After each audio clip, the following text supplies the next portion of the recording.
ಆರ್ಪುರಂ triple murder ಹಂತಕರಿಗೆ full drill. Police ಕಸ್ಟಡಿಯಲ್ಲಿರುವಂತಹ ಹಂತಕ ಜೋಡಿ ತಪ್ಪೊಪ್ಪಿಕೊಂಡಿದ್ದಾರೆ.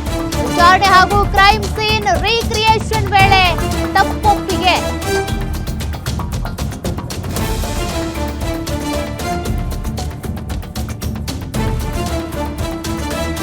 ಕೆನೆತ್ ಜೊತೆ ಸೇರಿ ತಂದೆ ತಾಯಿ ತಂಗಿಯನ್ನ ಕೊಂದಿದ್ದ ಶ್ವೇತಾ. ಕೆನೆತ್ ಪ್ಲಾನ್ಗೆ ಮತ್ತಷ್ಟು ಐಡಿಯಾಗಳನ್ನ ನೀಡಿದ್ದಂತ ಹಂತಕಿ ಶ್ವೇತಾ ಕೊಲೆ ಮಾಡಿ ಬಾಡಿ ಡಿಸ್ಪೋಸ್ಗೆ ಖತರ್ನಾಕ್ ಪ್ಲಾನ್ ಅನ್ನ ಮಾಡಿಕೊಂಡಿದ್ರು ಹಂತಕ ಜೋಡಿ.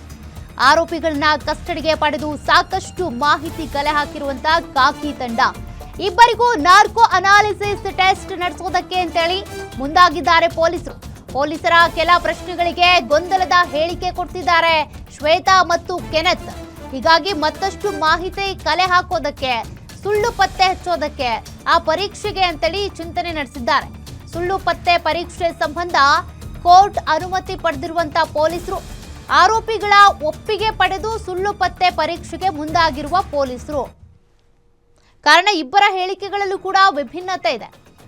ಹಂತಕಿ ಒಂದು ರೀತಿಯಾಗಿ ಹೇಳಿಕೆ ಕೊಟ್ರೆ ಶ್ವೇತಾ, ಆತ ಮತ್ತೊಂದು ರೀತಿ ಹೇಳಿಕೆ ಕೊಡ್ತಿದ್ದಾನೆ ಕೆನೆತ್. ಹಾಗಾಗಿ ಇಬ್ಬರನ್ನು ಎದ್ರ ಬದ್ರ ಕೂರಿಸ್ಕೊಂಡು ಹೇಳಿಕೆಗಳನ್ನ ಕೊಟ್ಟರು ಕೂಡ ಕೆಲವೊಂದು ಗೊಂದಲಗಳಿವೆ. ಅದಕ್ಕೋಸ್ಕರ ಸತ್ಯ ಪತ್ತೆ ಹಚ್ಚೋದಕ್ಕೆ ಅಂತೇಳಿ ಈ ಒಂದು ಟೆಸ್ಟ್ ಮಾಡೋದಕ್ಕೆ ಕೋರ್ಟ್ನಿಂದ ಪೊಲೀಸರು ಅನುಮತಿ ಪಡ್ಕೊಂಡಿದ್ದಾರೆ. ಇನ್ನು ಏನೆಲ್ಲ ವಿಚಾರಗಳು ಗೊತ್ತಾಗುತ್ತೆ ಕಾದ್ ನೋಡೋಣ.